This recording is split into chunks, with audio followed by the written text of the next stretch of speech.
जब हनुमान जी पहुंचे राम जी की साक्षी में, राम जी के सम्मुख में, एक ब्राह्मण का वेश रख रखा है, एक ब्राह्मण का रूप है, ब्राह्मण का वेश है, ब्राह्मण का रूप है।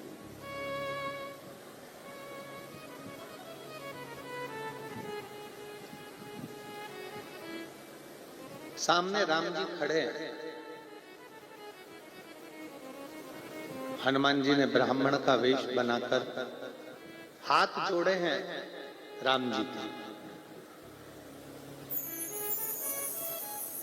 अब ब्राह्मण का रूप रखे हनुमान जी महाराज और सामने खड़े हैं श्री राम जी महाराज, क्षत्रिय हैं और ब्राह्मण हैं के रूप में श्री हनुमान जी महाराज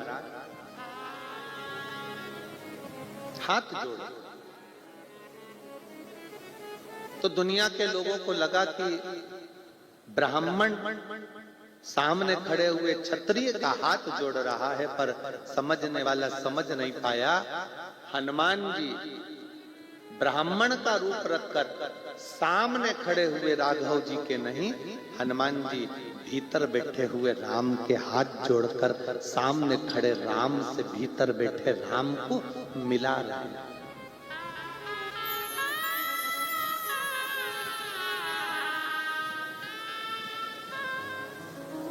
सामने जो राम जी खड़े हुए हैं, सामने जो राम है, अंदर जो राम बैठे हुए हैं, उस राम को सामने वाले राम से मिलाने का प्रयास श्री हनुमान जी महाराज कर रहे हैं।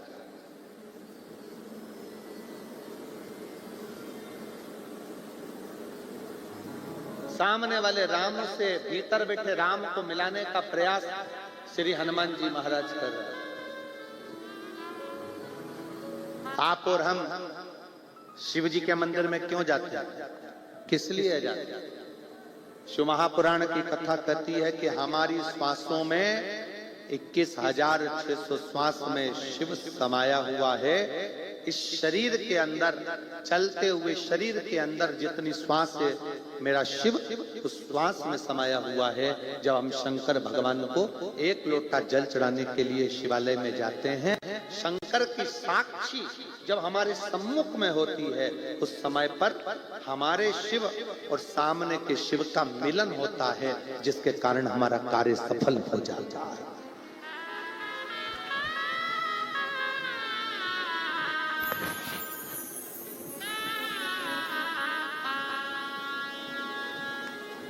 सामने के शिव को भीतर के शिव से मिलाया जाता है, ये मिलन है।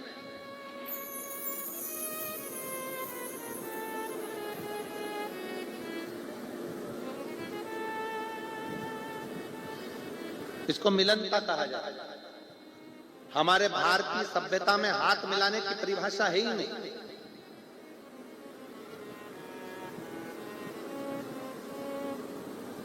हमारी भारतीय सभ्यता के अंतर्गत कंधे पर हाथ रखने की भी परिभाषा नहीं है। हाथ तो उससे मिलाया जाता है जिससे एक हाथ की दूरी बनाकर रखना पड़ता है। भारतीय संस्कृति में तो दिल मिलाया जाता है, एक दूसरे के गले लगा जाता है, प्रणाम करा जाता है, नमन किया जाता है।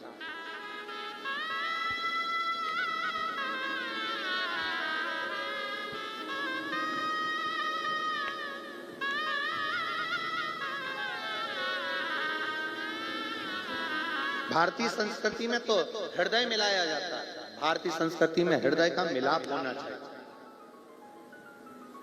हृदय का मिलाप।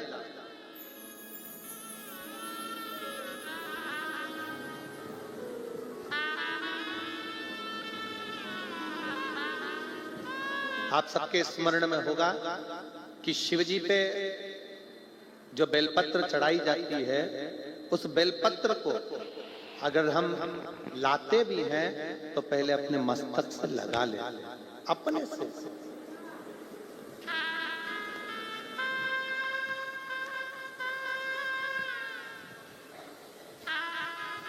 शिव जी का कोई पुष्प मिल जाता है, उस पुष्प को अपने सिर से लगा लेते हैं। शिव जी का प्रसाद हाथ में आ जाता है, प्रसाद को अपन मस्तक से लगा लेते हैं। क्यों लगाते हैं? किस लिए लगाते? कोई अतिथि, कोई अपने घर में बुजुर्ग आ गया, बड़ा आ गया, कोई संत आ गया, साधु आ गया, गुरुजन आ गया, तपस्वी जन आ गए, साधु जन आ गए, अपन उनसे कहते हैं साहब आपका हाथ हमारे सिर पर रख दीजिए, आपका आशीर्वाद दे दीजिए, मस्तक पर आपका हस्त रखाएगा तो हमारा जीवन सफल हो जाएगा, मेरी रेखाएं पलट जाएगी,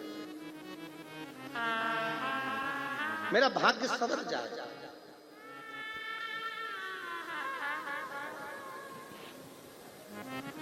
जल से भरा हुआ पात्र हम अपने सिर पर लेते हैं,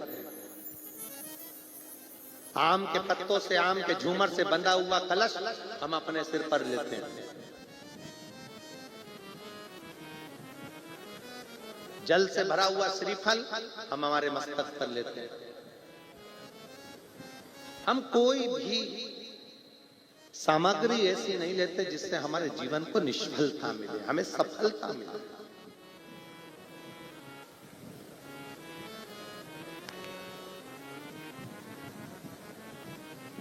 अपने भाग्य को पलटने के लिए हम भगवान शंकर के मस्तक, भगवान शंकर के चौखट पर चरणों में प्रणाम करते हैं, उसकी रज भी अपने मस्तक पर चढ़ाते हैं जिससे हमारा भाग्य प्रबल हो।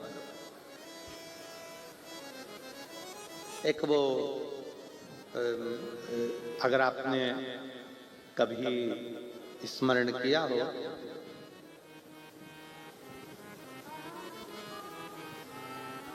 वास्तु का अगर स्मरण किया हो तो उसमें और भविष्य पुराण के अंतर्गत एक बड़ा सुंदर भाव आता है कि टूटी वस्तु, टूटी सामग्री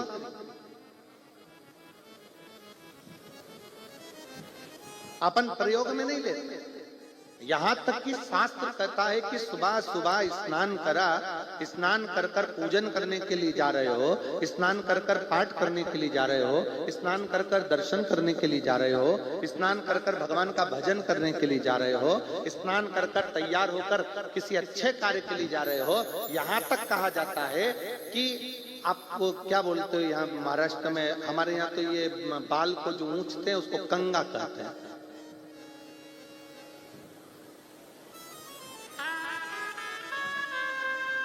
शिव तत्व तो यहां तक कहता है कि टूटा कंगा जीवन को कर देता है नंगा। यहां तक है कि अपने जीवन में तन, मन और धन, सुबह सुबह से उठे, कंगे के दांते टूटे हुए हैं, कंगा टूटा हुआ है, सबसे पहले नहाते से उसको अपने सिर पर रख लिया, मतलब अपने भाग्य को अपने मस्तक पर तुम टूटी सामग्री का यूज कर लिए। वो टूटा हुआ कंगा भी हमको तन से, जितना जितना टूटे कंगे का आप प्रयोग करते हो उससे हमारा तन भी बीमारियों को ग्रसित करता जाता है, बीमारियां आती चली जाती है। दूसरा, कंगा करने के बाद, टूटे कंगे का प्रयोग करने के बाद घर में मन लगता ही नहीं है, अशांति अंदर भीतर प्रवेश करती है। और तीसरा, जिस कार्य के लिए जा रहे हो, धन कमाने के लिए जा रहे हो, वो धन हमारे घर में आता ही नहीं, क्योंकि सुबह से उठकर तुमने वो टूटे हुए कंगे से अपने भाग्य की रेखा को निचोड़ दिया है। उसके 3 दांते टूट गए, 4 दांते टूट गए, टूट गया, बेकार हो गया, तो भी प्रयोग में कर रहे हैं। मस्तक पर वो टूटी सामग्री का प्रयोग अपने शीश पर किया जाए।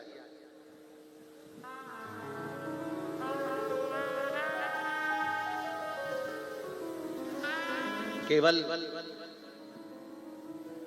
टूटी हुई सामग्री का प्रयोग 2 चीजों में मान्य है। कौन कौन सी? अगर एक तुलसी का पत्ता, एक तुलसी का पत्ता अगर प्रसाद के रूप में कहीं से मिला है, उस पत्ते के छोटे छोटे टुकड़े कर कर भी आप अपने घर के लोगों को दोगे तो वो तुलसी का पूर्ण पत्र माना जाता है।